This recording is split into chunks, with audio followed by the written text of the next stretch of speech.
qui est important quand on veut faire de l'énergie verte, c'est de bien réfléchir à quoi va ressembler notre consommation et comment est-ce qu'on peut aller acheter de la production d'énergie verte. Nous, on va vraiment aller regarder avec chaque client ce qu'il va avoir comme besoin et lui proposer des choses un peu innovantes. Ça peut être du bloc plus spot. On peut faire du fléchage vers des piliers, donc vers des centrales qui vont sortir de terre grâce à ces blocs-là. En fait, l'idée, c'est surtout de s'adapter à chaque client. Donc, c'est vraiment comprendre quelle peut être notre consommation future, les accompagner là-dedans, et puis aussi quelle est la production et d'où elle vient. Par exemple, on est en train de développer avec un client ce qu'on appelle Electric Match, qui leur permet de voir en temps réel d'où vient leur énergie. C'est très important de former les clients et de leur donner une vue vraiment correcte sur quels sont les risques qu'ils prennent ou pas.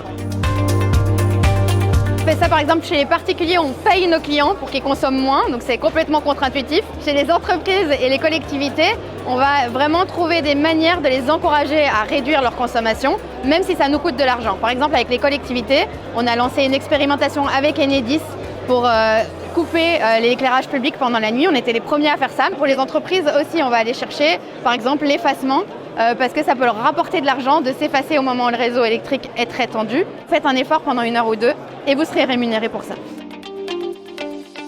Moi, ce que j'en retire comme enseignement, c'est que déjà, personne n'arrive à prévoir les prix de l'énergie, même si beaucoup de gens vont vous le vendre. C'est impossible, c'est tellement géopolitique et tellement lié au contexte que c'est impossible de savoir s'il y aura une prochaine crise, quand elle sera. Donc ce qui est important, c'est d'être prudent. Faire ses appels d'offres à l'avance, aller consulter les fournisseurs à l'avance. Le printemps, c'est la meilleure période, les prix sont en général plus stables. Et puis, une fois qu'on a choisi son fournisseur et qu'on a pris, acheter son énergie en plusieurs fois pour bien lisser le risque et éviter de prendre de nouveau des risques sur les marchés simplement parce qu'ils se sont calmés. Ce que nous, on conseille à nos futurs clients, c'est d'organiser des réunions d'achat d'énergie, des réunions de sourcing, des réunions techniques avec les fournisseurs avant même de lancer leur appel d'offres. Chez Octopus Énergie, on est en extrême croissance. On a fait un nombre de compteurs x4 sur 1 an. Donc pour nous, l'idée, c'est vraiment de continuer à beaucoup investir en France. On a investi par exemple là, en 2 ans 1 milliard d'euros dans les énergies renouvelables.